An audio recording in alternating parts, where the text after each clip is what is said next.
Always talking about theatre again. Is anybody really surprised? Hi everyone, my name is Chloe, welcome back to my channel. Thank you for being here today. Today's video is going to be all about books and theatre, two things I talk about quite a lot. I've mentioned recently on my channel that I want to start doing more videos that focus on theatre because I talk about it in my vlogs, but I don't necessarily talk about it in these kind of sit down videos, and it is basically my biggest passion, second to books. I am at the theatre as much as physically possible. As you can imagine, COVID lockdowns and things like that physically pained me to not be at a theatre. I'm currently wearing my The Show Must Go On t-shirt, which helped raise money for all of the artists who are out of work during the pandemic. And yeah, I love the theatre. It's something that I've grown up with. I started watching musical films when I was a small child. My mum used to watch them with me because she's a big fan of musicals, and that led on to me seeing my first theatre show other than like a pantomime or something like that when I was about 7, I think it was. I went to see Josie from the Amazing Technicolor Dreamcoat, and I've just never stopped since there. On average, I would say that I see like 20 to 40 shows a year, which is a lot. I'm well aware of that. It was actually more when I was living in London because I could go and see like one a week if I wanted to, often more than one a week. I will say, because theatre can be a very expensive habit, I do get the cheapest seats possible. I'm not picky about, as long as I can see, I'm not picky about how far away I am, because if you go out in a lot you have to cut corners somewhere really. But yeah, basically, I want to talk about theatre a little bit more. I am going to kind of ease into it a little bit. I'm going to stick with what I know on this channel a little bit first, and I'm going to talk about books that involve theatre. I mentioned on Sprints the other day, I think it was Lisa was talking about a prompt that I've given her for her TBR this year, which she's happened to pull out in this month's TBR, and it was to read a book that involves theatre in some way, whether it was a book that inspired a show, a book that was inspired by a show, or a book that involved theatre as part of the storyline. And she's picked one particular book for that I will be talking about today. But I did also say if you want any more recommendations, I'm happy to provide. And a couple of people in comments were like, yes please. I think Kendra actually said that is a video idea, so yeah, I'm stealing it. That is my video for today. I'm going to talk about books that involve theatre. I'm not going to talk about the ones that have sort of inspired a show or are inspired by a show, because I do have those as well, but I've already got a pretty large selection just of books that involve theatrical elements as part of the storyline. So I'm not going to ramble on for too much longer because I already feel like I am rambling. I'm just going to dive straight in. Now, to prepare for this video, I basically just gone around and grabbed things off my shelf and gone, yeah, that features a theatre setting. So there isn't really any rhyme or reason to this, but I will try and group them together as much as I can throughout. So the first two that I'm going to talk about are not about theatre in the sense of like a play or a musical or anything like that, but what is drag if not theatrical? So the first one I'm going to talk about is Black Flamingo by Dean Atta. I love this book. It is a book in verse. It is about the main character called Michael, who is kind of discovering himself, and one of the ways that he does that is, I believe it's when he gets to university, he discovers his drag queen persona, who is called the Black Flamingo, and this kind of leads up to a performance that Michael puts on as a Black Flamingo.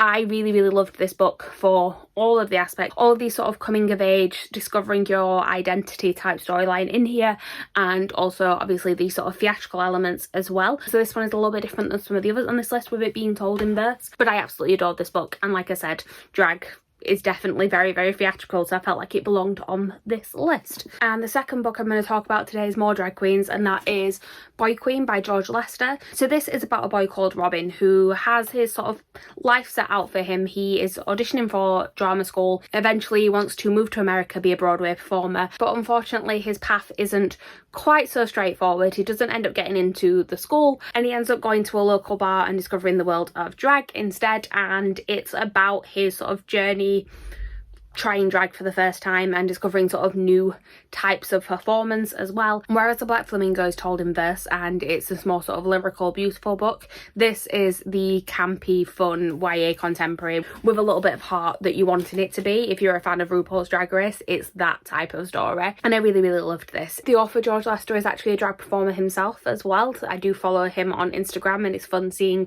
all of his makeup looks because he's done some that are inspired by books as well. And yeah, I just really really enjoyed this book. I don't hear many people talk about it, but I just found it really, really fun, and I'm looking forward to seeing whatever this author writes next, because this was his debut and he's writing a second book at the minute, so fingers crossed that comes out some point soon, because I really enjoyed this one. Next up, we have another one that isn't technically sort of theatre in the sense that you might think of it, but definitely has a theatrical setting. I'm going to talk about this one quickly because I think everyone knows about this book already, and I know it is a very love it or hate it type book, but we do have The Night Circus by Erin Morgenstern. This is obviously set at a circus, so there are a lot of performers in here. It is also magical. It's about these two competing magicians actually, although I will say the sort of competition element to it is a lot smaller than people expect it to be going in. I think people expect it to be this sort of giant battle and fight between these two magicians. It's really not. It's just sort of a game of one-upmanship with the incantations that they're able to do based around the circus throughout it, and I really adored this book. It has beautiful lyrical writing. I know it's not everyone's taste. I know I have friends who have DNF'd this book, and yeah, I don't care. I gave it 5 stars. I really, really loved it. It's one of my favourite books of last year, and again, circus performers, definitely very theatrical. So now we're going to move on to a few that kind of feature theatre in the background or as side characters or things like that. They're not necessarily front and centre. We do have some of those as well. So the first one being Will Grayson by John Green and David Levithan. So this is a book from years gone by. This is about 2 characters, both called Will Grayson, who one night end up meeting each other, and it's just kind of the story of their lives after that night, and it's told from alternate chapters from each character. One of them has a best friend who is writing a musical. There is actually a book that you can buy that is the script of the musical. I did have that, but I did unhaul it because I will never read it again. It's called Hold Me Closer, Tiny Cooper. And yeah, this is not my favourite John Green book by far. It's probably my least favourite, but I do enjoy parts of it, and one of the things that I do enjoy is just the ridiculous over-the-topness of that character and the story of them writing this musical, which is sort of the culmination of the entire book. So it's all kind of leading up to that show. So I had to include it in this list. Not necessarily a recommendation, but I still thought I'd include it. We then have one which is about a character who loves theatre and in any other year would be doing lots of theatrical things throughout this book, but this year has decided to do something different, because that is Camp by L.C. Rosen. This is about a guy called Randy who goes to a summer camp for queer teens, and within that camp there are various different activities to kind of appeal to anyone that could be going there, and he normally hangs around with the theatre crowd. That is very much his area, but he has a crush on one of the guys who is very much a sports person, who also happens to have a different boyfriend every summer, and it's very much one particular type of boy that he goes for as well. So this summer Randy decides to give himself a little bit of a makeover and decides to go by the name of Dell and pretend to be very into sports, and he's sort of bulked up as well, and basically the guy that he has a crush on doesn't even recognise him from the summer before, and a romance ensues. And there are some questionable things that happen in here. Randy as a main character makes some choices that I don't think you're supposed to be on board with, but I really, really enjoyed this book, and like I said, it does have theatrical elements to it, because basically that is the side of camp that Randy would very much like to be on and wants to get back towards. It's not the main plot of this at all, but there's definitely sort of talk of that throughout it, so I thought I'd include it in this list just because I want to talk about this book, because I really, really enjoyed it. And I promise they are getting more towards like having theatre and theatre productions in them now, although this next one doesn't, but I thought I'd mention it anyway because there are so many theatre references in here, and it is What If It's Us by Becky Albertalli and Adam Silvera. I mean, the title is a lyric from Dear Evan Hansen, but this is the story of Arthur and Ben, who have a meet cute at a post office and then go their separate ways, end up getting back in touch after a series of events that happen, end up having some very awful first dates that they keep having do-overs for, and it's just about their sort of summer romance and whether or not it's actually ever going to happen, because fate seems to be against them a lot. But there is a lot of reference to musicals in here, because Arthur in particular is a musical lover. He is visiting New York for the summer. He's working on an internship, and one of his big things is that he wants to see shows on Broadway, and there is a whole storyline to do with Hamilton in here, and I just really, really love this book. And one of the things I really loved about it was the theatre references. I also really, really love the sequel as well, and now I'm thinking about it, the sequel actually features more theatre, because Arthur ends up interning for a theatre production, and I just completely forgot about that until I was making this video. So yeah, this definitely counts for theatre, because by the time you get to the second one, very, very much so. But I really love this, and one of the things that sticks in my head with this book actually is that I went to a sign-in for this. So this copy is actually signed and personalised by both Becky and Adam, and while we were sat there in our seats waiting for everyone to come in and waiting for the authors to come on stage, they played the song What If It's Us from Dear Evan Hansen on repeat. So whenever I hear that song now, I just instantly think of this book and that book signing. So yeah, definitely theatre based. And we're going to have a bit of a running theme now because, I mean, you can tell that Becky Albertalli is a theatre nerd. You really can. Because Simon vs. the Homo Sapiens Agenda, my favourite Becky Albertalli book. I spoke many times about how this is a comfort read for me. It's about a boy called Simon who is having a bit of an online flirtation with somebody that he only knows by the name of Blue. They are passing anonymous emails back and forth to each other, and one day somebody finds those emails and threatens to out Simon to the entire school unless Simon helps him with his love life. And I adore this book. I don't need to talk about that anymore, but there is theatre in this because Simon is performing in a show within this. I believe in the book it is Oliver, but now I'm gonna have to check. I just had to like flip through this book until I found some sort of reference to what the play actually was, because it just kept mentioning rehearsals. But yes, it is Oliver. They were talking about having Dodger and Fagin on stage, so it's definitely Oliver. In the film version it's Cabaret, which is really inappropriate for a high school production, to be honest, but anyway, they are rehearsing for a play. That's kind of one of the settings throughout this. The guy who is blackmailing Simon is working on the play with him, so they're constantly thrown together. So whilst it's not kind of the main plot point, it is a undercurrent that runs throughout this entire book, and it's probably one of the reasons why I fell in love with this book in the first place, because I love Simon as a character. He is adorable, and the fact that he's doing theatre and he loves theatre makes me love him even more. So yeah, definitely this one for a book recommendation that has theatre in it. And to finish off the Becky Albertalli trifecta, because this is probably her most theatrical book of them all, it is Kate in Waiting. This is a book that came out last year. It is her most recent novel, other than Here's to Us. This is her most recent solo novel, and it is about a character called Kate and her best friend called Anderson, and basically they've always had shared crushes. So whenever one of them has a crush on a boy, the other one does as well, and they're getting to an age where those crushes might actually lead to something. So it gets a little bit awkward when this new boy arrives that they both have a crush on, and for one of them there might actually be a chance of something happening there. But again, this is all centered around a theatrical production. They are theatre kids in school. They are putting on a musical that year. Part of the storyline is actually that one of them gets offered a role that is normally only offered to sort of upperclassmen, and yeah, it's all centered around this musical. And I loved this book. I don't hear people talking about this book very often. I feel like Becky Albertalli books used to get talked about a lot, with sort of Simon vs. Homo Sapiens Agenda and then The Upside of Unrequited. And then it's kind of just been a little bit quieter. I mean, I know this one came out during a pandemic as well, which probably doesn't help. But yeah, I don't hear many people talk about this. I know that Becca Fowle read it recently and she really loved it. So I was very happy to see somebody else talking about it, because I got the arc of it last year and then wanted to scream about it with somebody and nobody else had read it. So please read this book, if anything, just so that you can talk to me about it. I hope, if you don't like it though, don't tell me, because I just want to live in my little bubble with how much I love this book. Okay, we're now on a trend of books that are sort of set around productions happening in schools. And the next one is You're the One That I Want by Simon James Green. I read this one last year, I think, or maybe it was the year before, but it is all centered around a school production of Grease. It's basically about this guy who decides that his new sort of mantra in life is going to be to say yes to everything, and that's how he ends up auditioning for the school musical. And yes, throughout this book they are putting on a production of Grease, hence the title of the book. And I really enjoyed this. I've read a few books from Simon James Green before and I've always given them like 3.5 stars, never quite found one that I really loved. This one was definitely like 4.5. I really enjoyed this one. I just feel like the humour was great in this. It was just a really fun, quick YA contemporary, but again with a bit of heart to it. And I think the theatre aspect probably helped me to love it as well, just because I'm in my element when that's involved. And yeah, again, another one that I don't really hear anyone talk about, so I'm happy to give it a little bit of love in this video. And the last one I'm going to talk about in this little section before we move on to the final selection of books I'm talking about today is one of my favourite books by one of my favourite authors. That author is Alice Oseman, and for once I'm not talking about her Heartstopper graphic novels, because those ones do not feature theatre, although she would like to bring that into it.